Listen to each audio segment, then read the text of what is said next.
నమస్కారం. రైతు రంజని ఛానల్ కి స్వాగతం. భారతదేశంలో అనాదిగా సాగవుతున్న పంటల్లో నువ్వులు కూడా ఒకటి.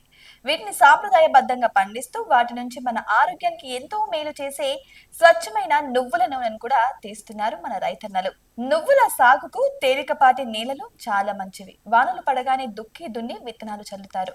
నువ్వులు ఎక్కువగా వర్షాధారంగా పండుతాయన్నమాట. ఇక నువ్వుల మొక్కకు నీరు తక్కువగా ఉంటేనే చాలా మంచిది. చీడపీడల బెడద కూడా తక్కువే.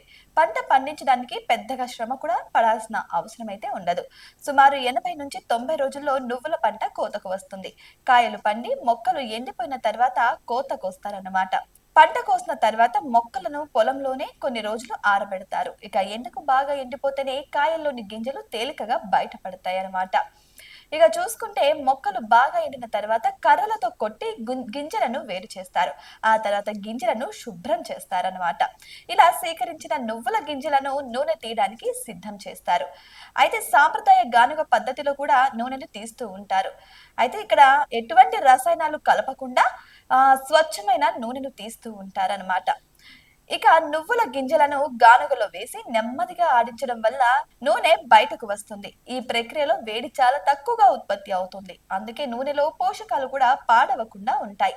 ఇక సాంప్రదాయ గానుగ పద్ధతిలో తీసిన నూనెను కోల్డ్ ప్రెస్డ్ ఆయిల్ అని కూడా అంటారు. ఈ నూనెలో విటమిన్లు, ఖనిజాలు, యాంటీ ఆక్సిడెంట్లు పుష్కలంగా ఉంటాయి. నూనె శుద్ధి మరియు నిల్వ గురించి కూడా తెలుసుకుందాం. నూనె తీసిన తర్వాత దానిని సన్నని వస్త్రంతో వడకడతారు. అప్పుడే అందులో ఉన్న చిన్న చిన్న అవశేషాలు కూడా తొలగిపోతాయి.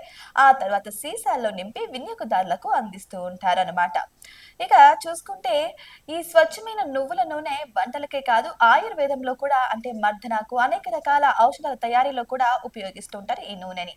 ఇది గుండె ఆరోగ్యానికి, ఎముకల బలానికి, చర్మ సౌందర్యానికి కూడా చాలా మంచిదిగా పరిగణించవచ్చు. ఇక మనం చూసుకుంటే నువ్వుల సాగు నుంచి నూనె ఉత్పత్తి వరకు ప్రతి దశలోనూ శ్రమ, సాంప్రదాయం, స్వచ్ఛత ముడిపడి ఉంటాయి.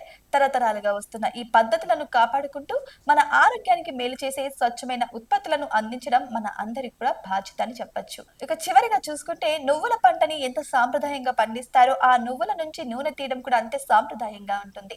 ఇప్పటికీ కూడా చాలా మంది వంటకాల్లో కూడా కమ్మదనం కోసం నువ్వుల నూనెను వాడుతూ ఉంటారు. అంతేకాకుండా బాడీ పెయిన్స్ నివారణకు కూడా నువ్వుల నూనెను వాడుతుంటారు.